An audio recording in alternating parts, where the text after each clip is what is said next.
Shadowwood. The Luminaries. Suzanne sat in the barn and tried to remember the events of the night before. She remembered the battle. She remembered getting lost in the woods. She remembered the bullet that tore through her back and how she almost died. Then, she remembered who saved her. She recalled how desperate she was, clinging onto life by a thread. As the rain pelted her broken body, Ro and Vex did their best to help her, but it wouldn't be enough. She knew that only a miracle could prevent her death, and, for once, a miracle happened. 3 objects made purely of light descended from the skies. At first, they were just balls of energy.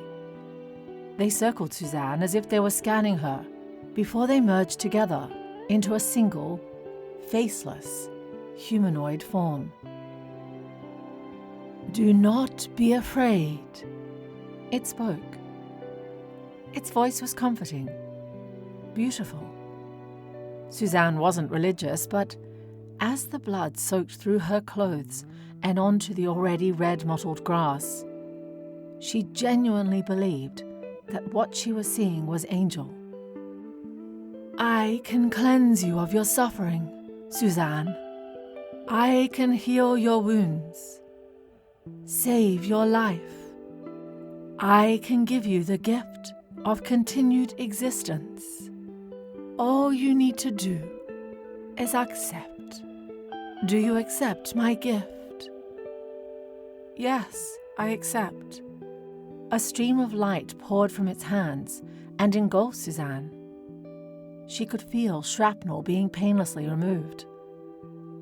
Her shattered shoulder blade reformed, and a garish bullet wound resealed, as if it had never been there in the first place. Without acknowledgement, the form separated back into 3 orbs and shot off into the night sky. Suzanne looked up at Rogetta, who was still holding a bloodied rag to where the wound once was. "You can stop now, Ro. I'm all right. I'm going to be okay," Suzanne instructed with a large grin on her face. "You are?" questioned the woman, puzzled by the impossible recovery. "Yes, I'm just fine. That angel saved me." "Angels? What are you talking about?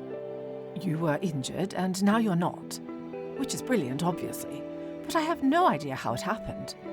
I'm certain I didn't see any angels." The morning light was slowly beginning to drift in through the windows of the barn that they'd been using as their hideout. Suzanne absently drank from a large mug of tea, whilst Rogetta worked away on her laptop. The interior was dim. All the lights had been shut off to allow Vex to get some sleep. The boy didn't exactly look comfortable, curled up on one of the second-hand armchairs, but he'd have to get used to it. They all would. Frost knew where they all lived.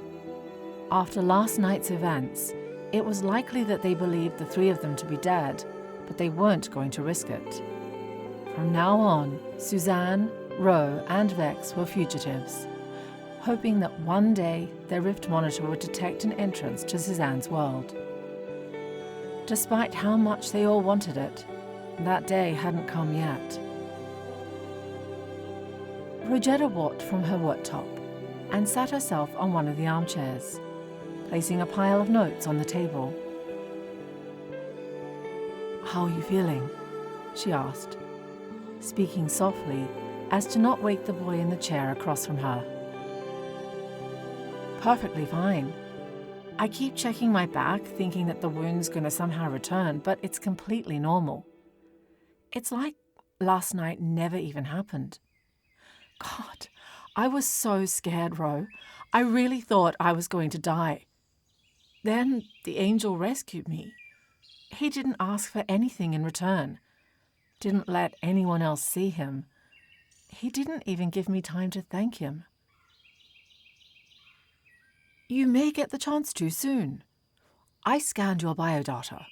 Your wounds have definitely been completely healed, but there is still some residual energy from the healing process in your system. If I set the rift monitor to detect that energy, we'll be able to locate the being that helped you. If that's what you want. Yes, Suzanne confirmed. I think that would be the right thing to do. After all, he did save my life. The least we can do is buy him a coffee. Speaking of coffee, we're both going to have to quit our jobs now, aren't we? We can't even quit, Ro. From now on, we don't exist in any official way. Rose smiled weakly before making her way back over to the worktop and patching the angel's energy signature into the rift monitor. She watched the displays change on the many TV screens that were reporting the readings from the monitor. Apparently, the first and last record of the energy on Earth was when the angel appeared to Suzanne. Vex stirred from his sleep and immediately set to making himself breakfast from what they had in the barn's admittedly small fridge. My neck kills, the boy complained. If we're going to be staying here long term, we're going to need to buy some air mattresses or something because I'm not sleeping on that chair again. You think your neck hurts? Try being shot in the back, Suzanne rebutted. Oh shit, yeah. I forgot about last night. How are you doing after it all? Did that weird glowy bloke fix you up like he said he did? Yup. I'm all good according to Ro. We're on the lookout for him, seeing if we can track him down and say thanks. Well done for what you did, by the way. I didn't say last night because I was a bit distracted, but what you did was impressive. Very impressive. You saved Rogetta, and you made Guildford a safer place. I'm really proud of you, Vex. Vex patted the woman on the shoulder. Last night's fight had been hard for him, but it was true what Suzanne said. He'd used his powers to make the world a better place, just like he wanted to. I've detected something, Ro announced. Is it the angel? Queried Suzanne. It's the exact same energy signature, so I would assume so. It's originating from the Mortimer Care Home, not too far from the town centre. Right, well, let's hop in the car then. Rogetta wrecked the car, remember? Quipped Vex. I didn't wreck the car, as you so eloquently put it. The car was severely damaged during a necessary evasive manoeuvre, said Ro defensively. That's just a posh way of saying you wrecked it. Looks like we're going to have to take the bus. A few hours later, the group had finally boarded the battered 37 bus. Rogetta handed out a detection tag to each of her companions before putting one on herself. The small necklace-like devices would help mask their identities while they were out in public. The tags wouldn't make them invisible, but it would make them unnoticeable to the average person. Vex had taken it upon himself to dash up to the back row and try to get a bit more sleep.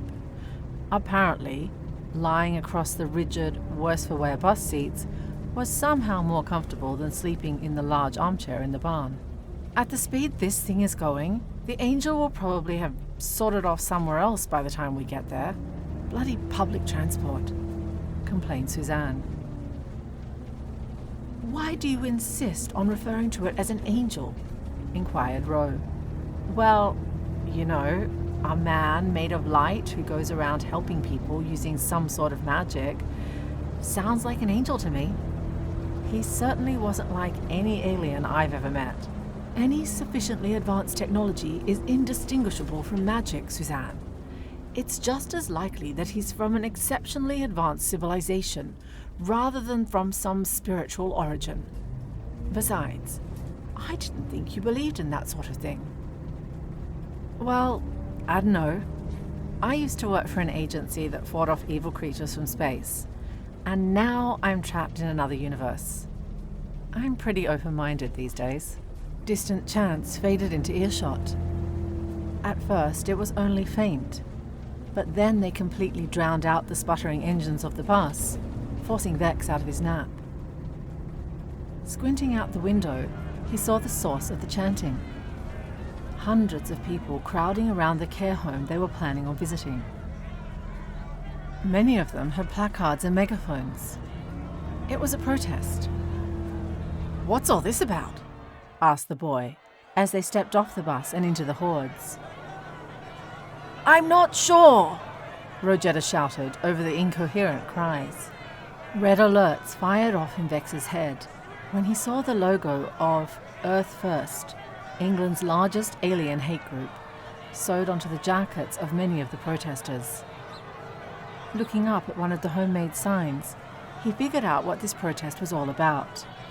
The sign read, "ET, go home. Stay out of our care homes."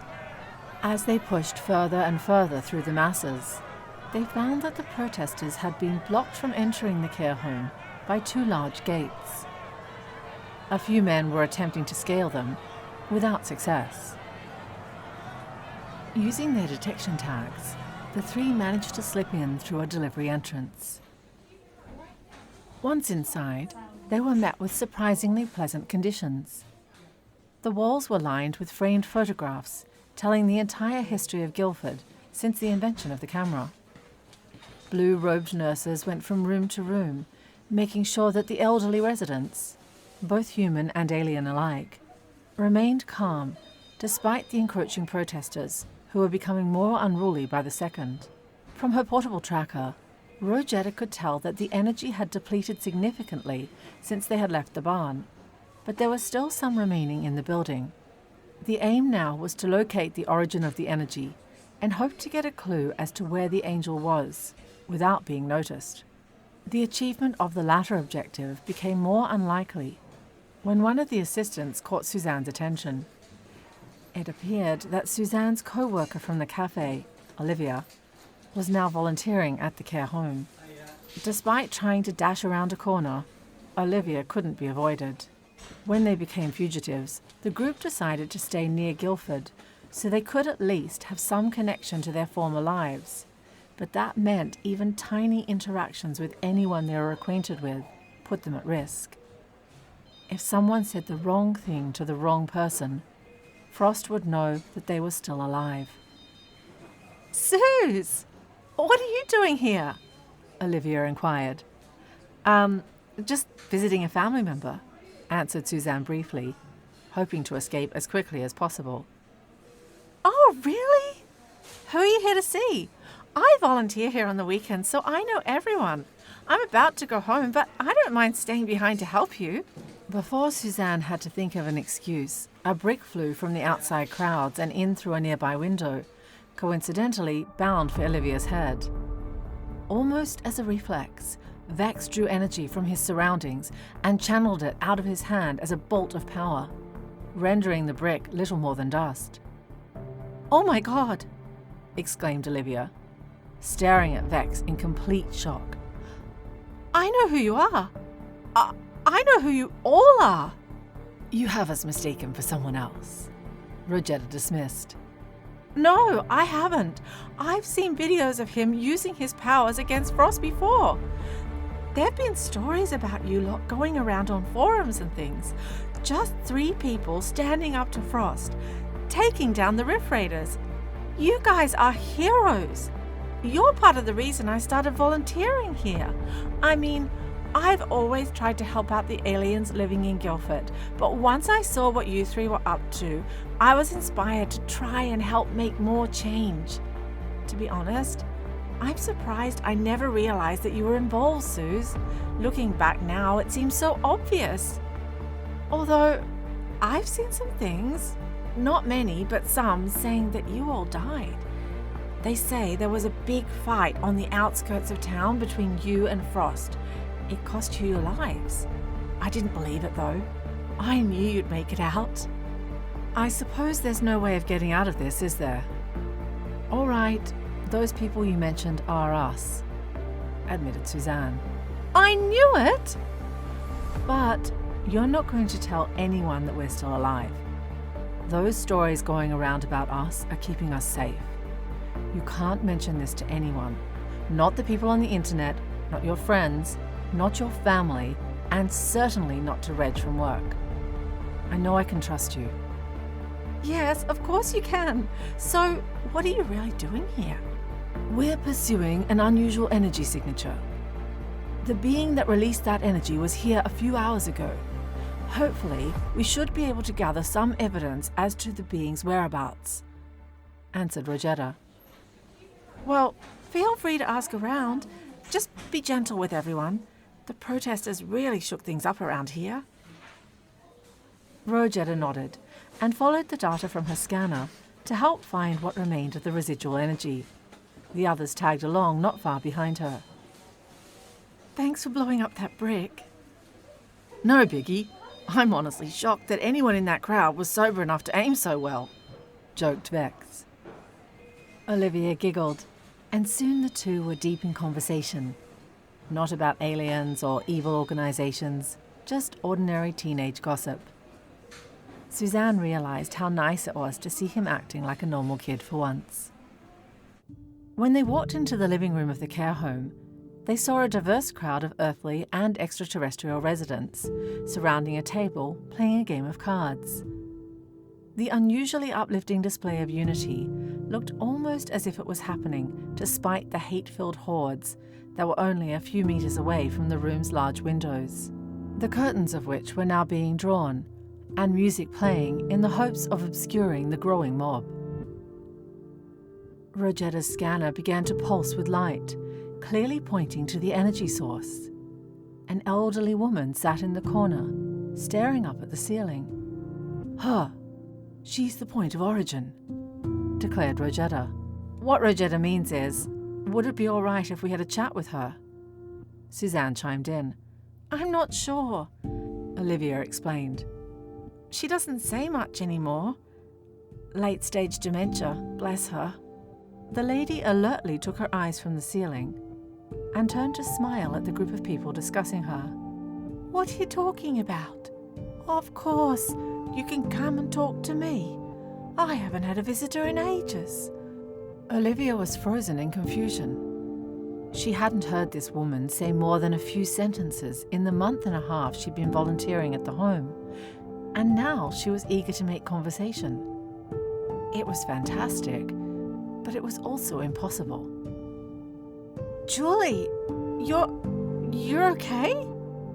Asked Liv, cautious that she'd break whatever spell the seemingly cured woman was under. Yes, I'm okay, dear. Ever since this morning, I've been feeling right as rain. Did anything out of the ordinary occur this morning? Rogetta interrogated. Oh, yes. Very out of the ordinary. I met an angel. My guardian angel. He gave me health back. After all these years, God finally sent someone down to help me. This angel, did he appear as 3 glowing spheres that turned into a man made out of light? Asked Suzanne. Yes, that's right.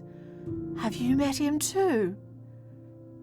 I have, and I'd like to meet him again. Did he say where he was going next? He said he was going to the House for Travellers, although I'm not sure where on Earth or in heaven that is. Definitely Earth, concluded Rogetta. House for Travellers is the translation of the Latin word hospitale, which is where the word hospital in the English language originates from. So, if he's sticking in the area, then he'll be on his way to Surrey County Hospital, concluded Suzanne. My scanner hasn't picked up any other energy traces yet, so presuming he is going to that hospital, we may be able to beat him there. Not if we have to catch another bus, doubted Vex. I can drive you, Olivia offered. I'm still learning, but my car's just outside. Rogetta wasn't all too happy about having another teenager join the team, but they needed to get to the hospital as soon as possible. Desperate times called for desperate measures. When they arrived, both the hospital and Rogetta's scanner were in a frenzy. Miracle recoveries were occurring left, right, and centre. The confused doctors tried to force themselves past the celebrating patients and visitors that now took up the stark white corridor. Ro's device indicated that the angel was still there, somewhere in the building, continuing its healing spree. It was a wonderful sight. Hospital-gowned strangers embracing each other, just happy to be given a second chance at life. It was this that convinced Suzanne that the being definitely was something spiritual, not an alien. When she looked around, all she saw was joy. People brought together by a shared life force. There was no ulterior motive behind the healing. The angel just did it because it could, and because it was right.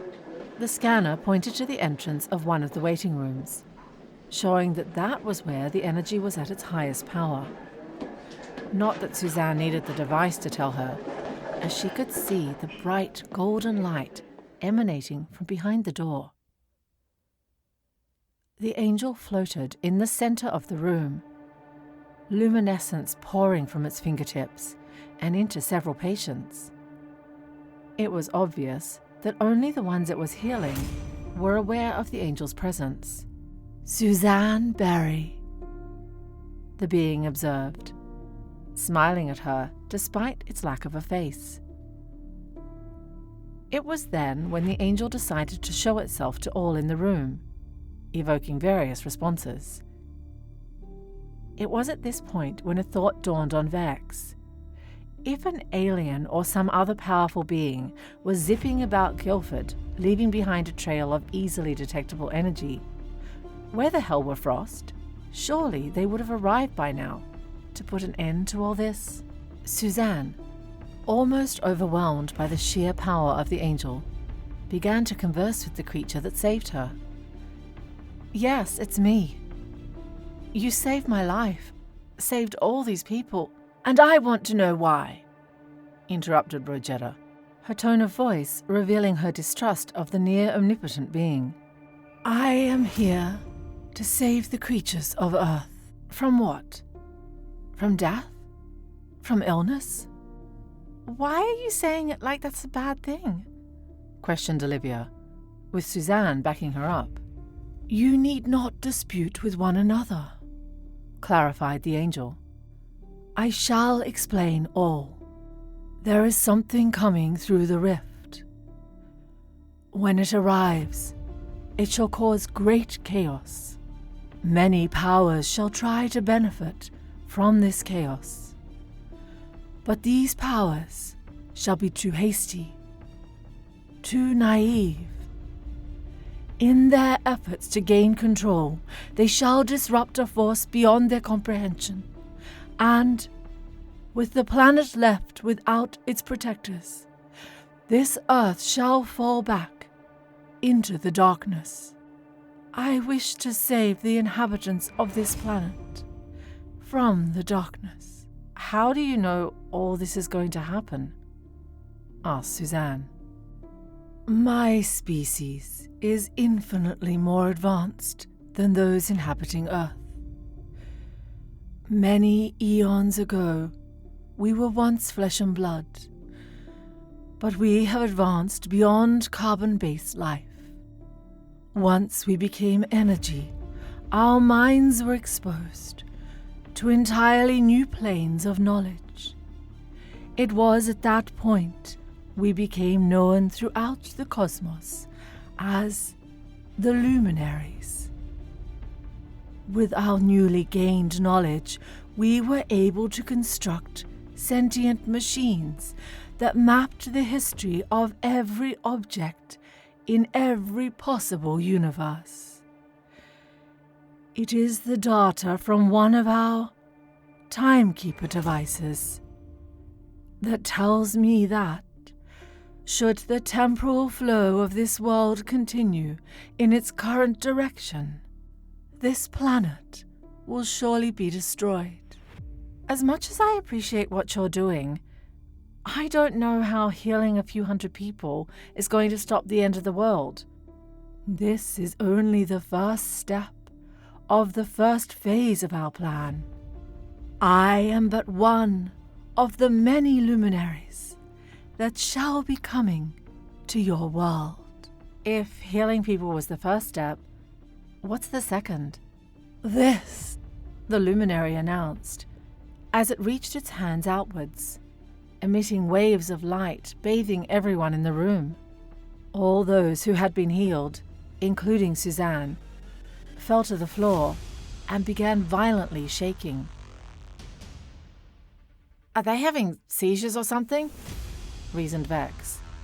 I'll go and find a doctor, declared Olivia, before racing out of the waiting room. Vex, as well as many of the other people untouched by the luminary, went to try and see if they could free the patients from whatever had been set upon them. Yet, Rogetta did nothing, just stood and observed the disorder, occasionally looking up at the being of light as it hovered above the madness. Ro knew that they were all powerless in comparison to such a complex life form. When she saw light pushing from beneath the skin of the shaking bodies, Ro deduced the luminary's plan. The healing was just a ruse in order to gain the trust of the people, willing test subjects.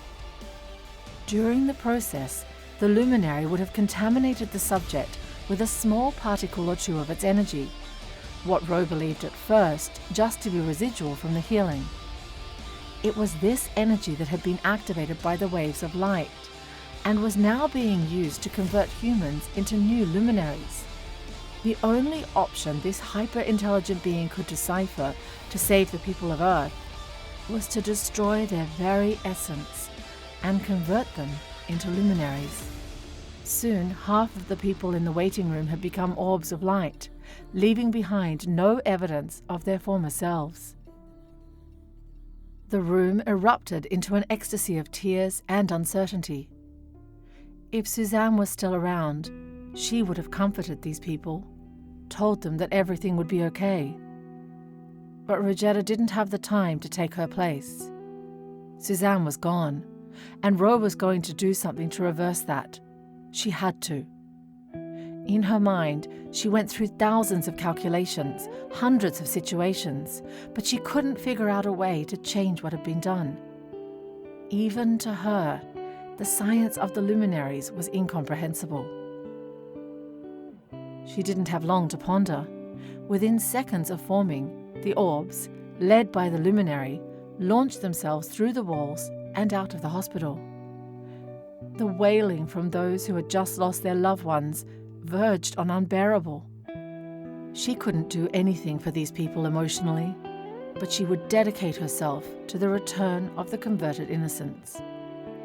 Olivia burst back in through the waiting room door. It happened all over the hospital, the young woman reported. All the people it healed, they're all gone. Vex stood with one hand against the far window, overlooking Guildford. No, they're not gone. They're energy, and energy is what I am. My dad, my real dad, was Energite. I never really knew him well, but I remember him telling me about his home world. Everything on that planet bursts with power, and the people there adapted to channel it.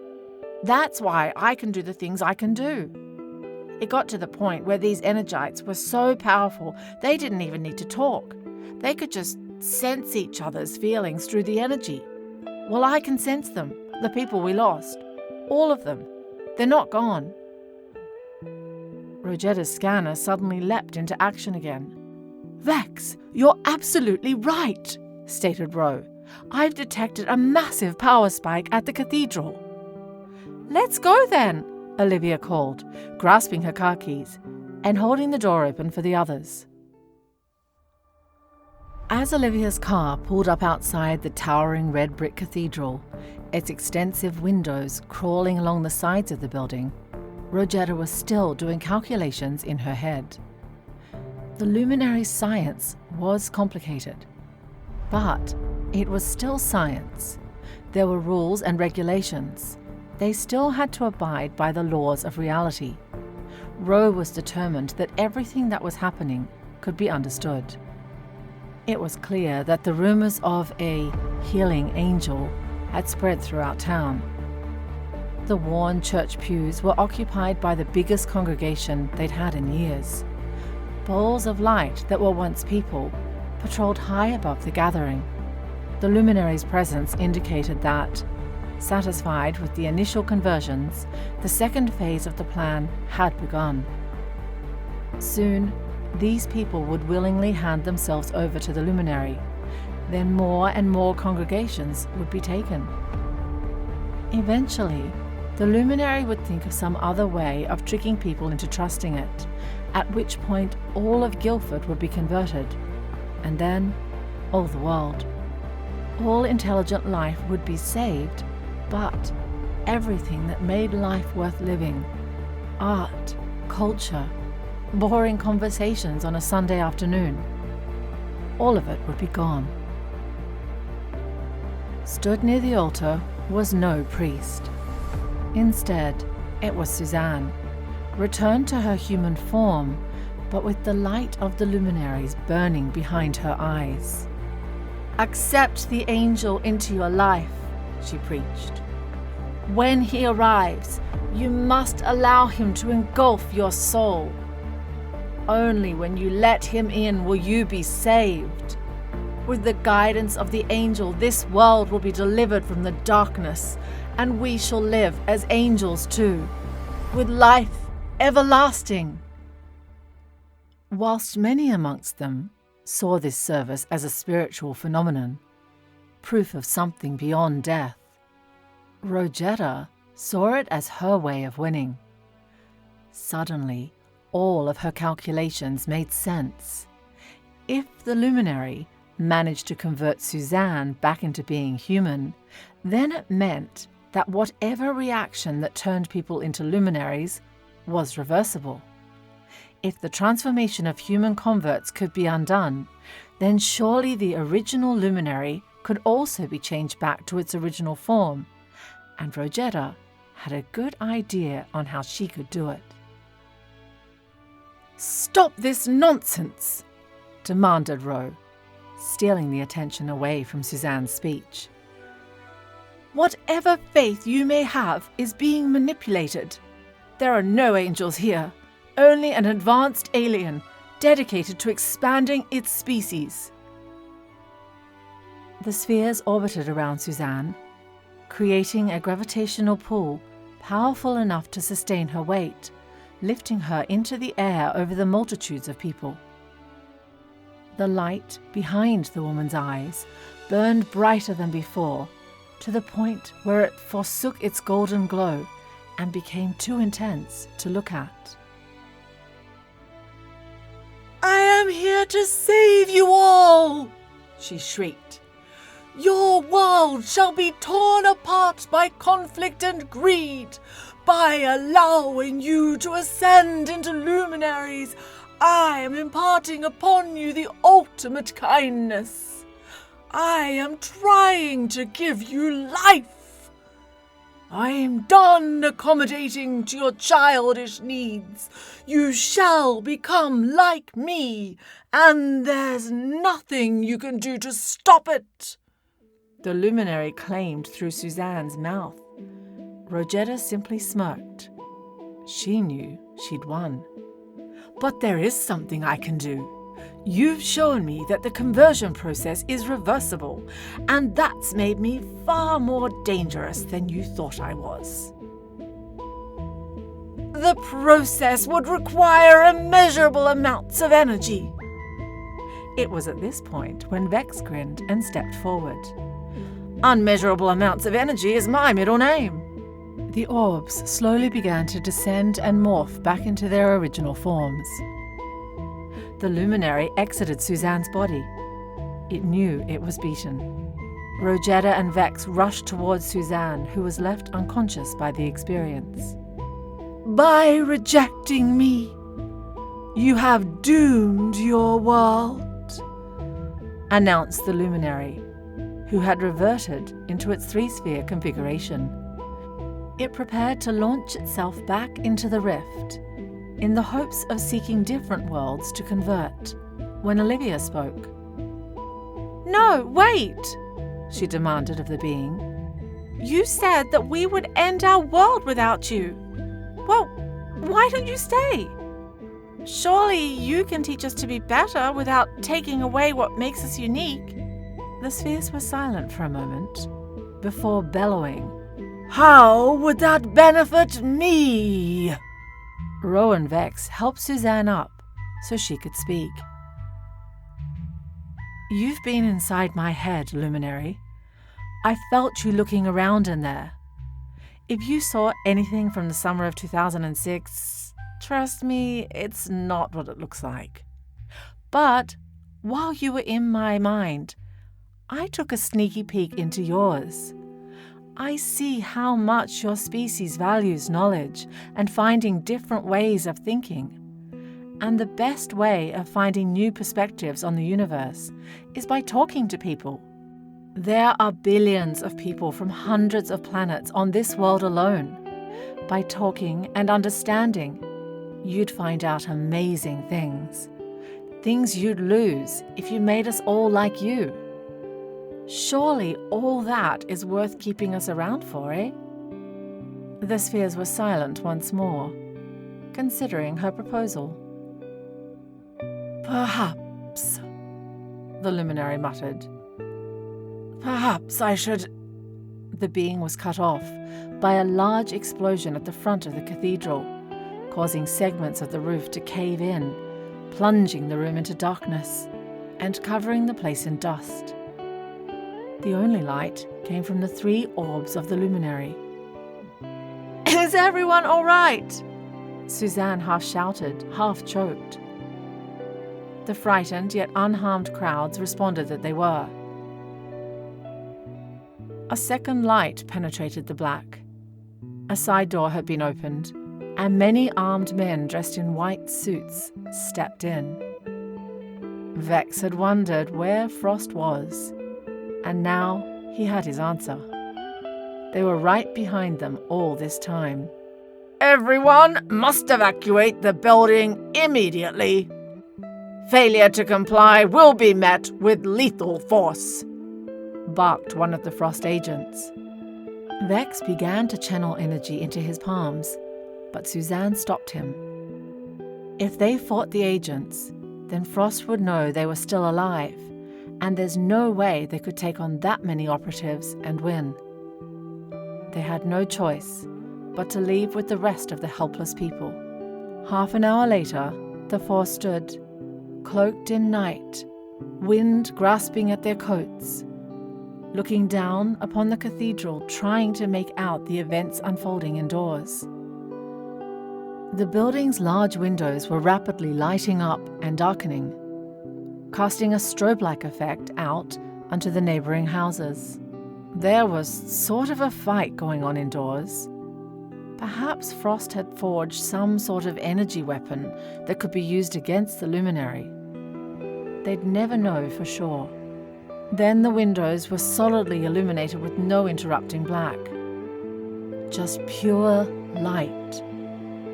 Next came a rumble. Subtle at first, then more blatant, signifying what was about to come. The cathedral collapsed in on itself, folding and falling in a mesmeric fashion, as if it was some three-dimensional kaleidoscope. They weren't sure whether it was the luminary or Frost who had won, but either way, Earth had lost. Their hope of allying themselves with the luminaries was gone, and they were left to deal with the prophesied doomsday alone. It was this that inspired Olivia. "I want to join you, to help out. I've seen what you've done, and I know that you'll try to stop whatever the luminary predicted would happen. I want to try as well," she stated. "No," Suzanne enforced. "I'm sorry, love, but it's too dangerous. You've helped us so much today, but you don't want to be involved with us. We're criminals, Olivia.